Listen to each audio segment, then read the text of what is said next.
পেটে না ধরলে কি মা হয়ে ভালোবাসা যায় না? না না, তা কেন, নিশ্চয়ই যায়। তুমি বলো, আমি শুনছি। সেদিনকার পর থেকে রৌনককে আমি রোজ আমার কলেজে যাতায়াতের পথে দেখতাম। ও দাঁড়িয়ে থাকতো, আমার সাথে কথা বলার সুযোগ খুঁজতো।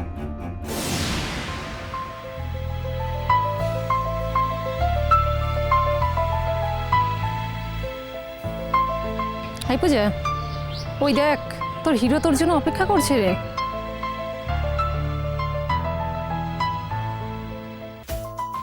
চুপ কর তো, বাজে কথা বলিস না। ও মা, বাজে কথা বলার কি হচ্ছে? ও তো তোর জন্য রোজ অপেক্ষা করে। তোর কি কপাল রে, এক তো হাই সেকেন্ডারিতে ফার্স্ট হলি, তার উপর আবার রাজপুত্র প্রেমিক।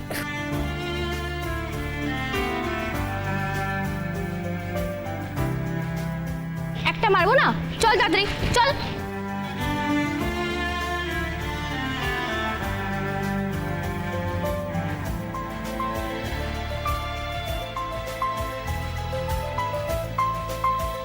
পূজা,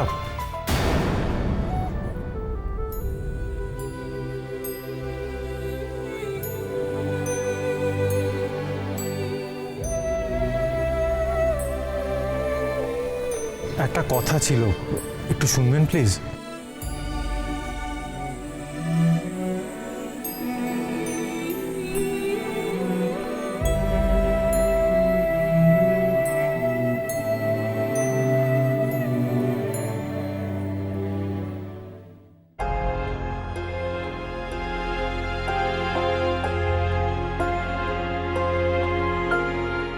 আমায় চিনতে পারছেন? সেই দিন ওই অনুষ্ঠানে ছিলাম। হ্যাঁ, চিনতে পেরেছি, কিন্তু আপনি এখানে রোজ রোজ কেন আসেন বলুন তো? সবাই কিছু উল্টোপাল্টা ভাবে। ও আচ্ছা, আপনার বোধহয় অসুবিধে হচ্ছে তাই না? ঠিক আছে, আমি আর আসবো না। না না, আমি সেটা বলিনি। তাহলে আসবো? আপনি এভাবে রাস্তায় ডেকে কথা বলবেন না। তাহলে কোথায় বলবো? সেটা আমি কি জানি? না, মানে আপনি যদি আমাকে আসার পারমিশন দেন তাহলে আমি বলতে পারি যে আমরা কোথায় দেখা করতে পারি। আমরা কি বন্ধু হতে পারি? আমার আর আপনার মধ্যে বন্ধুত্ব হওয়া সম্ভব না। কেন? কারণ আমি খুব গরিব। তো আপনি মানুষ তো। দেখুন পূজা, আমি এভাবে মানুষের গায়ে লেবেল সেঁটে দিতে পছন্দ করি না। আমরা কি বন্ধু হতে পারি প্লিজ?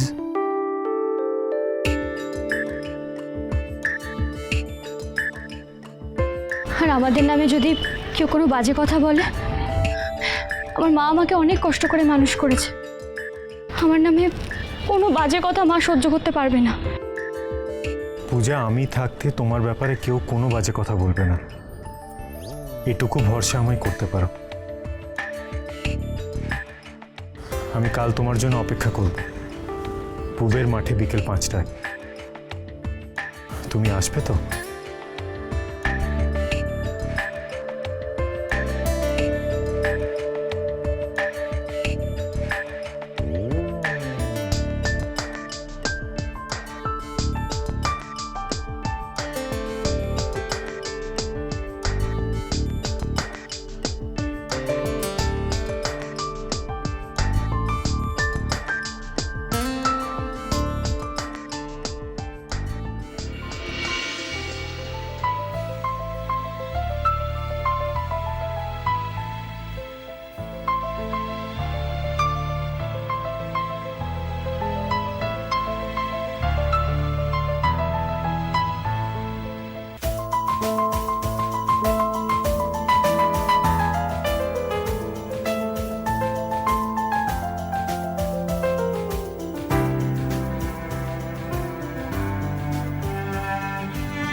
কিন্তু জীবন তো আর আমাদের ওই ছেলে মানুষের মতন চলে না।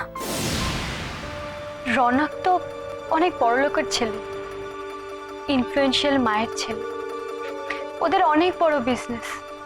আমি কয়েকদিনের মধ্যেই জানলাম যে ওর বিয়ে ঠিক হয়ে গেছে। আচ্ছা, কথাটা রৌনক তোমাকে বলেছিল না তুমি অন্য কারোর কাছে শুনেছিলে? রনকই বলেছিল ওদের কোনো একটা বিজনেস পার্টনারের মেয়ের সঙ্গে ওর বিয়ে ঠিক হয়ে গেছে। কথাটা শুনে আমি খুব কষ্ট পেয়েছিলাম, তাই আমি ওকে চলে যেতে বললাম।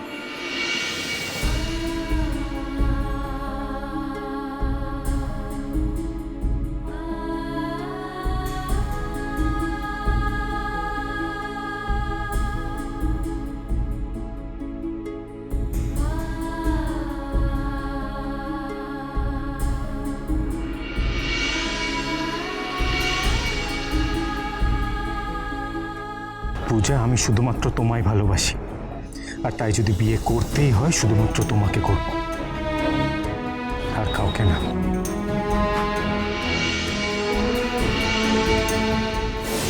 তারপর রৌনকের সাথে বিয়েটা তোমার হয়ে গেল। তা তোমরা কি পালিয়ে বিয়ে করেছিলে না রৌনকের মায়ের পারমিশন নিয়ে তাকে জানিয়ে বিয়ে করেছো? আমাদের বিয়েটা পুরো সিনেমার মতন হয়েছিল। ও বলেছিল যে যে ওদের বাড়ি থেকে কোনোদিন আমাদের বিয়েটা মেনে নেবে না, তাই আমাদের লুকিয়ে বিয়ে করতে হবে। যেদিন আমাদের বিয়ে হয়েছিল সেদিনই ওর বিয়ে ছিল। আর ভাবুন তো, ওই বিরাট বাড়ি ওর বিয়ের জন্য সাজানো। বরযাত্রী বেরোতে পারছে না কেন? বরকে কোথাও খুঁজে পাওয়া যাচ্ছে না। আর বর সবার সামনে গাড়ি থেকে নামলো তার নতুন বউ। কথাগুলো শুনে যেরকম মজা লাগছে, ব্যাপারটা নিশ্চয়ই অতটা মজার ছিল না, নিশ্চয়ই খুব সিরিয়াস ছিল। হ্যাঁ, খুবই।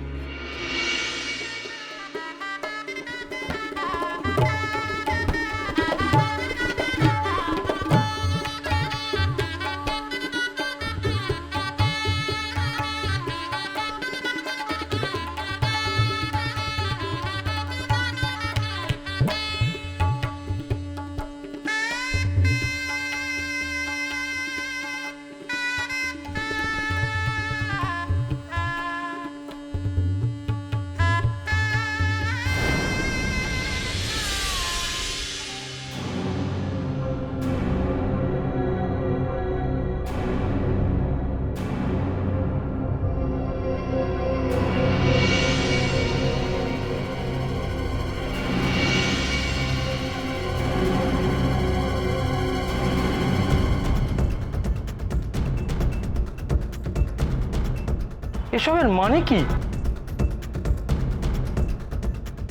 ও কে রৌনক? ও পূজা, আমরা বিয়ে করেছি বাবা।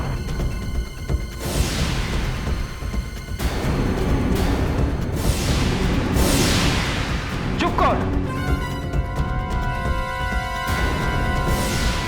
বিয়ে করেছিস মানে? আজকে তোর বিয়ের দিন, আর তুই কাকে না কাকে। এ বিয়ে আমরা মানি না।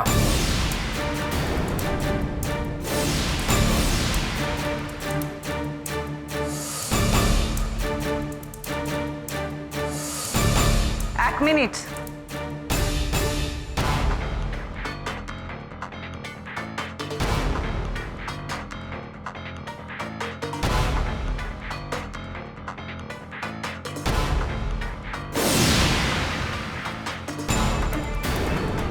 এখানে একটা কথা নয়, ভেতরে এসো। কি বলছো কি তুমি? তুমি এই মেয়েটাকে মেনে নিচ্ছ?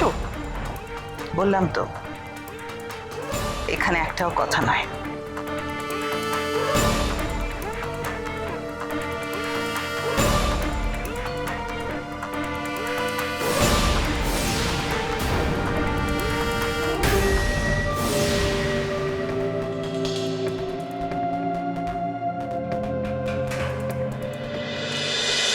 জয়কার